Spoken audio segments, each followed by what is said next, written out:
Zeta Gundam Astly 1219 and welcome back to another video. Today I'll be reviewing the Master Grade Gundam Double X. Now here's a little fun fact. The 1100 Double X with G Falcon was the first kit I've ever built by myself. Now some of you may know... Wait, wasn't the GP01 your first kit? Well, yeah, the GP01 was my first kit and all, but I did not build this thing on my own. And while my G Falcon is still intact, you don't want to know what happened to the Double X. Now getting this box out of the way, this mobile suit was what introduced me to the Gundam franchise. While there are some better mobile suit designs out there, this has a place in my heart. And when I found out that the G Falcon could work with this, I got so excited that I went over and bought this. I will try to be as unbiased as possible in this review, so let's just get into it. Now this is a nice looking mobile suit. The design is very sleek, and that huge backpack really makes it unique.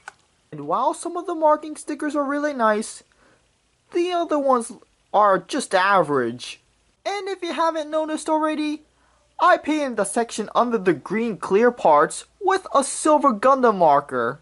And the amount of painting I did on this thing was close to nothing.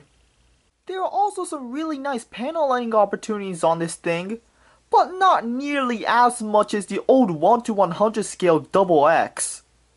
And as for colors, we're getting white, red, gray, yellow, this dark blue that looks like black on the camera, and this clear green. Well, at least those were all the colors you saw on the mobile suit right now, but we'll talk about those wing binders later. And by later, I mean right now, because we're about to talk about the accessories. Hands are the interchangeable type, and you get fists, open hands, and weapon holding hands. You also get this holding hand without a tab, but it's more of a leftover part from the Master Grade Gundam X. Next up is the Buster Rifle and the defense plate. The Buster Rifle fits right into his hand, and the defense plate fits into a hole on his arm, which is right here. The Buster Rifle has a collapsible handle, and it allows it to fit right behind the shield. The handle of the shield can also move, and there's 3 hinges here and a swivel right here. And as for these things on his side skirts, if you just split it apart, this part into the holding hand, reattaching the other part, and then add on this effect part, which looks really nice. Now we have the Hyper Beam Sword. And this has got to be one of my favorite beam sabers of all time. And we're now going to move on to the main event, and probably the only reason why you bought this guy, the twin satellite cannon.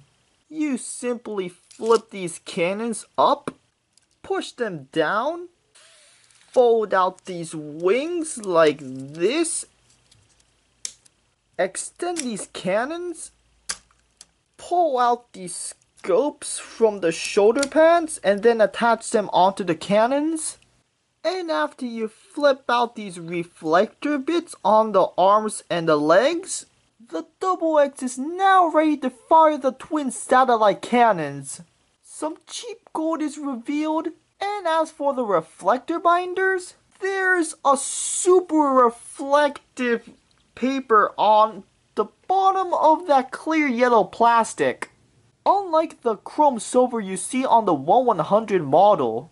And to wrap things up, this cockpit hatch can open to reveal a tiny Garrod Rand sitting in there. You also get a 1:100 scale figure of Tifa Adil. Now moving on to articulation, but to make my life a bit easier, I will remove the backpack and I will go over the articulation on that later. Ball joint at the head, which allows him to look up this far and down this far. Rotation at the arm, The shoulder pads can move up and down, arm moves out, some forwards movement, bicep swivel, double jointed elbows, and of course the hand is on a ball joint, and the thumb is on one too. But as I previously mentioned, the fingers are the swappable type. There is a ball joint inside of the chest and the waist respectively, and this allows for some unrestricted movement. The front skirts and the side skirts are on a ball joint, and the back skirt is on a single hinge. This allows the leg to move out this far, down this far, and out this far. And the beam saber racks on the side skirts are on a hinge joint and a swivel. Thigh swivel, double jointed knee, and as for the foot, there's a ball joint at the ankle, a hinge joint at the ankle guard, which is kinda limited, a ball joint at the foot, and the toe can bend up this far. As for the backpack, these two thrusters are on a ball joint, parts are on a hinge, and you know I covered the rest of this thing's articulation when I was covering the twin satellite cannon. Well, there's a hinge joint in the cannon that allows it to move left and right, but it becomes obstructed when the cameras inside the shoulders lock it in place. I should also mention that some panels open up to reveal a connector here and here. If you've seen Gundam X, or if you own the 1/100 scale Gundam Double X, you probably know what these holes are for. Let's do some size comparisons. Here he is next to a standard sized Master Grade, a High Grade, and the Master Grade Wing Gundam Proto Zero. Well, it's too bad the Double X got more votes than you. But don't worry, I'll review you sometime in the future. As for my final thoughts on this figure, I am going to give it a 7 out of 10. This is a really nice looking model, it has some great articulation, and the twin satellite cannon is absolutely stunning. But there's one thing that prevents the score from being higher. The waist on this model is really loose, and it's extremely back heavy, so I think you're going to need an action base for this kit. But it will stand still if the satellite cannons are propped up on its back, acting as stands. If you're a fan of Gundam X or any other AU Gundam shows, I would really recommend this, and I hope to see other mobile suits from Gundam X as master grades.